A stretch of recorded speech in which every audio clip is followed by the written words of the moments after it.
श्री शिवाय नमस्तुभ्यम। दोस्तों, गुरुजी ने कहा कि हमारे पास ऐसे बहुत से पत्र आते हैं जिनमें लिखा होता है कि उन्होंने शिवलिंग में 1 लोटा जल भी समर्पित कर लिया, सोमवार का व्रत भी कर लिया, सोमवार की अष्टमी भी कर ली, सोमवार की पूर्णिमा, अमावस्या और यहाँ तक कि पशुपतिनाथ का व्रत भी कर लिया, लेकिन उनके जीवन की कोई ऐसी विशेष मनोकामना है जो बहुत समय से अधूरी पड़ी हुई है।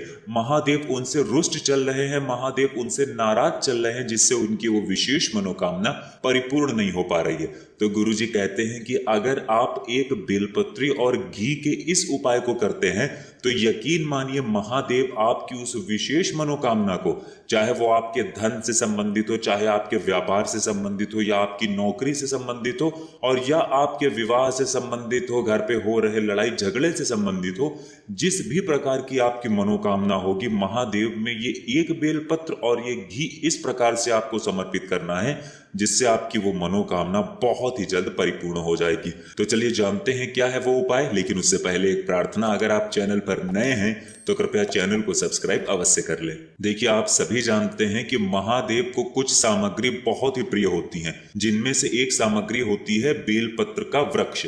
बेलपत्र के वृक्ष की चाहे डंडी हो, चाहे बेलपत्री हो, और चाहे उसका कुछ भी हिस्सा हो, वो महादेव को अत्यधिक प्रिय होता है। महादेव को बेलपत्र इसलिए प्रिय होता है क्योंकि ये वृक्ष माता पार्वती के आंसुओं से उत्पन्न हुआ है, इसलिए महादेव को बेलपत्री से किया गया कोई भी उपाय बहुत ही प्रिय लगता है और वो हमारी मनोकामनाओं को बहुत ही शीघ्रता से परिपूर्ण कर देते हैं। ये उपाय भी आपको एक बेलपत्र से करना है। देखिए, इस उपाय के लिए सबसे पहले आपको जरूरत पड़ेगी एक बेलपत्र की। आपको हर बार की तरफ ध्यान रखना है कि बेलपत्र कटी फटी नहीं होनी चाहिए, और बेलपत्र की डंडी के आखिर में जो डूट होती है, जो डंठल होता है, जो बेलपत्र की डंडी के आखिर में गांठ होती है, उसको आप लोग हटा लेंगे।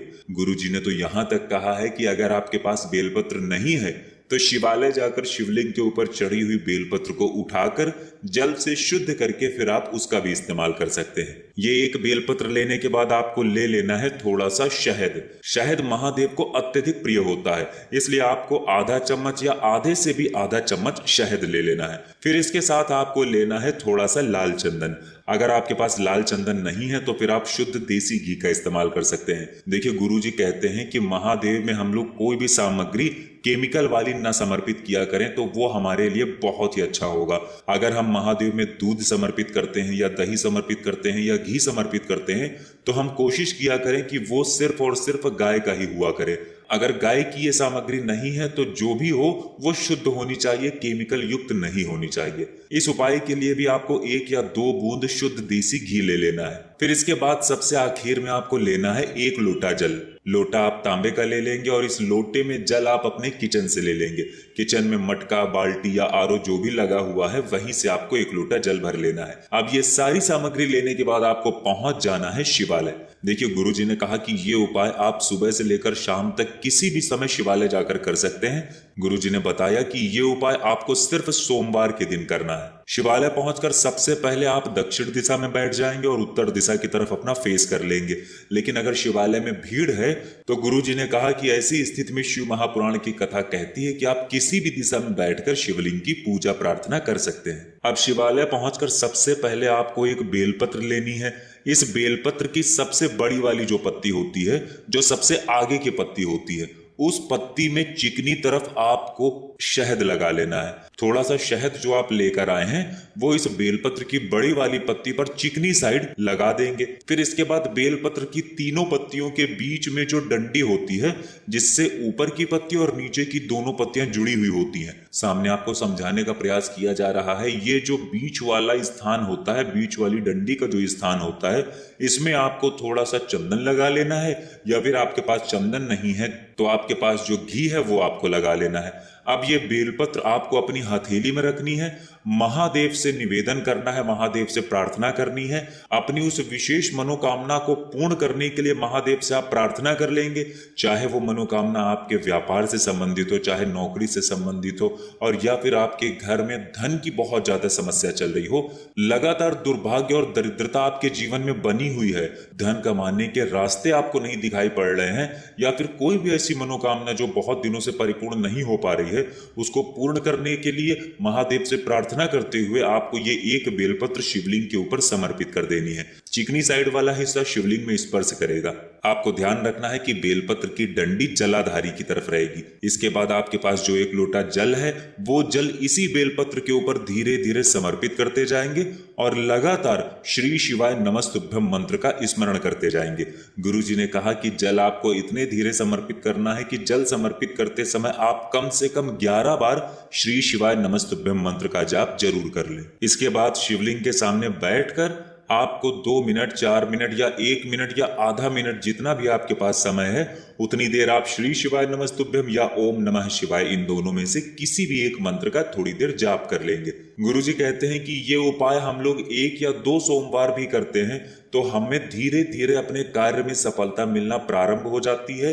हमारी जो मनोकामना बहुत समय से परिपूर्ण नहीं हो पा रही है वो भी धीरे धीरे सफलता की ओर बढ़ने लगती है। गुरुजी कहते हैं कि ये उपाय आपको 3 सोमवार या 5 सोमवार लगातार करना है। बीच में अगर कोई सोमवार छूट जाता है तो फिर आप अगले सोमवार भी कर सकते हैं। इसी के साथ पूज्य गुरुजी ने एक और बहुत ही विशेष महत्वपूर्ण बात बताई।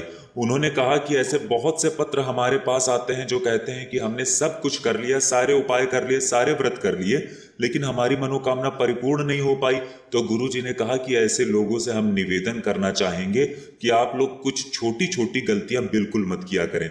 सबसे पहले आप अपने पैरों में जो चप्पल पहनकर या जो सैंडल पहनकर या जो भी पहनकर शिवालय जाते हैं वो पहनकर जाना बंद कर दीजिए, क्योंकि आप जो भी चप्पल पहनकर शिवालय जाते हैं फिर उन चप्पलों को जब भी शिवालय के बाहर उतारते हैं तो उन चप्पलों के ऊपर से जो व्यक्ति भी गुजरता है तो उनके भाग्य का जितना भी दुख होता है वो आपके जीवन में स्वतः ही आ जाता है। इसलिए आपको चप्पल शिवालय के बाहर नहीं उतारना है। अगर मान लीजिए शिवालय आपके घर से थोड़ा दूर है तो आप चप्पल पहनकर जाइए और उन चप्पलों को ऐसी जगह उतारिए जहां से कोई भी व्यक्ति उनके ऊपर से ना गुजरे।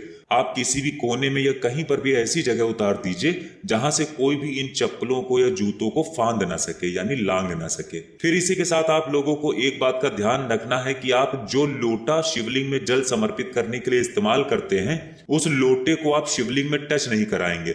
बहुत से ऐसे लोग होते हैं जो जल समर्पित करते करते लोटा शिवलिंग में टच करा देते हैं या फिर अपने हाथ के नाखून शिवलिंग में स्पर्श करा देते हैं। तो ऐसे लोगों के लिए गुरुजी ने अभी अपनी शिव महापुराण की कथा में बताया है कि ऐसा करना हमारे उपाय को सफल नहीं बनाता है। ऐसा करने से हमें दोष लगता है और हमारे उपाय कभी भी पूर्ण नहीं हो पाते हैं, हमारी मनोकामना पूर्ण नहीं हो पाती है। और फिर हम लोग कहते हैं कि गुरुजी ने हमें सही उपाय नहीं बताया, हमारी इच्छा पूर्ण नहीं हो पाई। इसलिए आप इन सभी बातों का ध्यान रखेंगे। तो दोस्तों ये था पूज्य गुरुजी द्वारा बताया गया एक बहुत ही विशेष उपाय और कुछ महत्वपूर्ण बातें। अगर आप लोगों को जानकारी अच्छी लगी हो तो वीडियो लाइक करिएगा। मिलते हैं फिर एक नए वीडियो के साथ। श्री शिवाय नमस्तुभ्यम।